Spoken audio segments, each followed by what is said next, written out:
माह रमज़ान की आमद से कबल टंडो अल-अयार में अशिया खुर्दनोश की कीमतों में मनमाना इजाफा कर दिया गया।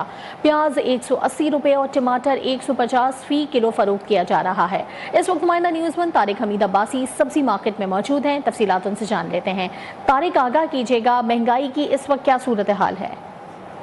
अजनबी मुल्क के दीगर शहरों की तरह ज़िला टंडो अल-अयार में भी महंगाई का जिन जो है कि बेकाबू हो चुका है। रमज़ान मुबारक की आमद है और टंडो अल-अयार शहर में मुनाफाखोर दोनों हाथों से गरीब आदमी को लूटने के लिए तैयार हो चुके हैं। इस वक्त वो बताता चलो, रोज़मर्रा की जो चीज़ें हैं, चीनी है, आटा है, दाल है, हर चीज़ जो है कि इस वक्त आसमानों से रेट उनके बातें कर रहे हैं। और इस वक्त सब्ज़ी के हवाले से बात की जाए तो टमाटर, प्याज, आलू, लहसुन, नींबू, हर चीज़ें जो है कि आसमानों के रेटों से बातें कर रही हैं। इस वक्त टंडो अल-अयार में प्याज जो है कि 170 से 180 रुपये यहाँ पे फ़रोख्त हो रही है। और टमाटर की बात की जाए तो टमाटर 60 रुपये से 70 रुपये फ़रोख्त हो रहा है।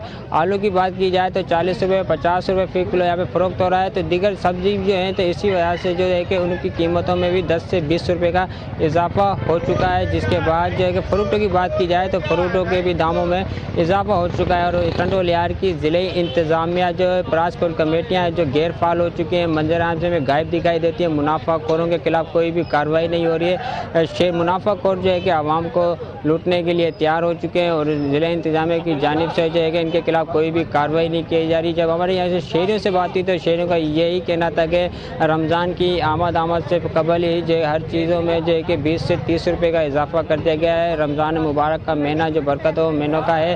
बहुत शुक्रिया तारिक अब्बासी। नौकोट में मुनाफाखोर सरगर्म हो गए। महंगाई